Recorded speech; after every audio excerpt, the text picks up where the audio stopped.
안녕하십니까, 알림이 황희두입니다. 시작하기에 앞서 기자들에 대한 뼈 때리는 작품 하나 소개해드리려고 합니다. 이정은 작가님의 작품인데 지난 오바마 대통령 그리고 이번 바이든 대통령 질문을 하라고 하니까 여기에 또 침묵했는데 기자들은 오히려 문재인 대통령을 탓하고 있죠. 그렇게 침묵하던 기자들이 조국 전 법무부 장관 집 앞에서 히덕대면서 조롱하고 깔깔대던 모습이 눈앞에 훤합니다.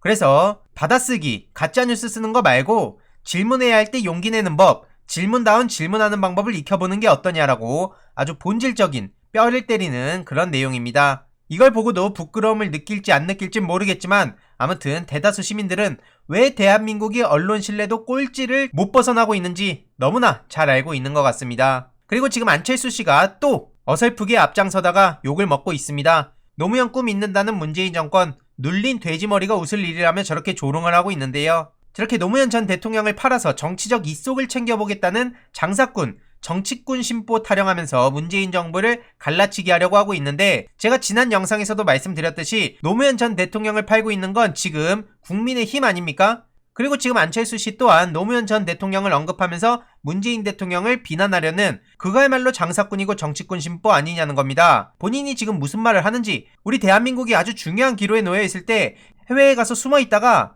갑자기 나타나서 극중주의하면서 본인의 제대로 된 정치 철학도 보여주지 못한 사람이 뭐가 그렇게 잘났다고 지금 큰 소리를 치고 있는지 도무지 납득이 안 가고요. 조국 전 법무부 장관까지도 건드립니다. 아무 반성 없이 지금도 합리화한다고 저렇게 조롱하고 있는데 본인은 지난 10년 동안 새 정치 타령하다가 완전히 구태적이고 낡은 정치의 상징이 돼놓고 본인이야말로 지금 무슨 얘기를 하면서 합리화하고 있는 건지 모르겠고요. 특권과 반칙의 주체이자 몸통이 됐다고 하고 있는데 하여튼 말은 참 쉽죠. 심지어 4대 기업 피 같은 44조 투자해서 요란한 빈수레야 맞바꿨다고 하고 있는데 지금 뭐 기업이 44조를 투자해서 백신 55만 개밖에 못 받아왔냐? 이런 식으로 조롱하려는 것 같은데 그래서 안철수 씨 본인은 뭘 어떻게 하겠다는 겁니까? 그리고 문재인 대통령이 무슨 협박이라도 해서 44조를 투자한 겁니까? 기업이 투자를 하는 그 이유가 뭡니까? 벤처 사업가라면서 열심히 마케팅하던 안철수 씨가 지금 무슨 소리라는 건지 도무지 모르겠습니다. 역시나 네티즌들은 안철수 씨를 향해서 많은 비판의 목소리를 내고 있죠. 4대강 22조 버릴 땐 뭐하고 있었는지 모르겠다. 기업들 투자는 방미와 상관없이 이미 예정되어 있던 건데 제발 무식한 티 내지 말고 가만히 있어라. 정치가 사람을 이렇게 만드는 건지 아니면 원래 저랬던 건지 의아하다는 반응도 이어지고 있는데 참고로 안철수 씨는 무릎팍도사를 통해서 너무나 거품이 많이 낀 대표적인 사람이었죠. 이외로도 국민의힘 김기현 원내대표도 44조 주고 백신 약속어음 받아왔다 이렇게 비난하고 있는데 낡은 잣대 타령하기 앞서서 본인들이야말로 잘한 건 잘했다고 얘기할 수 있는 용기부터 가졌으면 좋겠습니다. 어디다 대고 지금 낡은 잣대 타령하고 있는지도 모르겠고 그저 반대를 위한 반대만 하면서 말로는 저렇게 초당적으로 협력하겠다. 언제까지 속아 넘어갈 것 같습니까? 아무튼 저렇게 계속해서 빈술에 약속어음, 이율 배반 이런 식으로 비난을 하자 민주당 정청래 의원이 직접 앞장서서 비판을 하고 있는데요.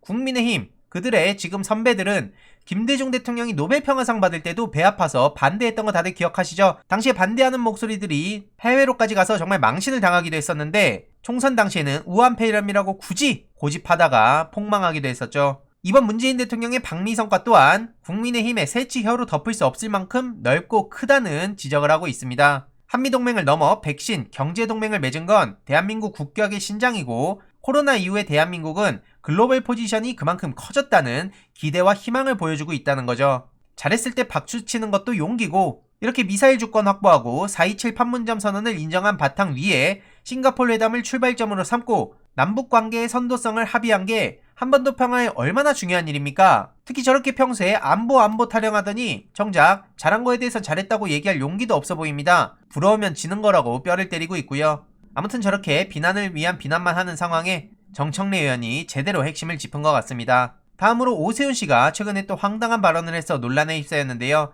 개신교 단체에 대고 코로나19 극복에 큰 역할을 해줘서 감사하다 이런 주장을 하고 있습니다. 굳이 무슨 설명이 더 필요할까요? 정광훈 씨가 어떤 짓들을 벌여왔는지 이게 뭐 몇십 년이라도 지난 얘기입니까? 이에 네티즌들도 많은 비판의 목소리를 내고 있고 지자체장이 됐으면 좀 맥락이 있는 말을 해야 되는 거 아니냐? 대체 어떤 도움을 줬다는 거냐? 실제로 오세훈 오면 정광훈이 온다 이런 얘기도 계속해서 총선 기간 동안에 나왔었죠. 저렇게 대놓고 문재인 대통령 탄핵 국민대회에 여러 번 참여해놓고 본인은 한 번밖에 안 갔다고 거짓말을 하기도 하고 그러다 딱 들통나기도 했었죠. 오세훈 찍으면 정광훈 돌아온다는 얘기가 그냥 했던 말들이 아닙니다. 이런 상황에 이준석 씨를 당대표로 이렇게 지지를 하자 나경원 씨한테 또 뼈를 맞기도 했는데요. 지금 야당 내부도 이준석 씨의 30% 여론조사에 후폭풍에 휩싸인 상황입니다. 안에서도 잡음이 굉장히 많이 나오고 있는 상황인데 아무튼 중요한 것은 이준석 전 최고위원이 하루아침에 저렇게 인기를 끈 건 아니라는 건 우리 모두가 주목해야 할 지점입니다. 약 4, 5년 동안 본인의 위치에서 최대한 노력을 한 점은 그 누구도 부정을 할 수 없는 것이고요. 저는 개인적으로 나경원 씨를 응원하는 입장인데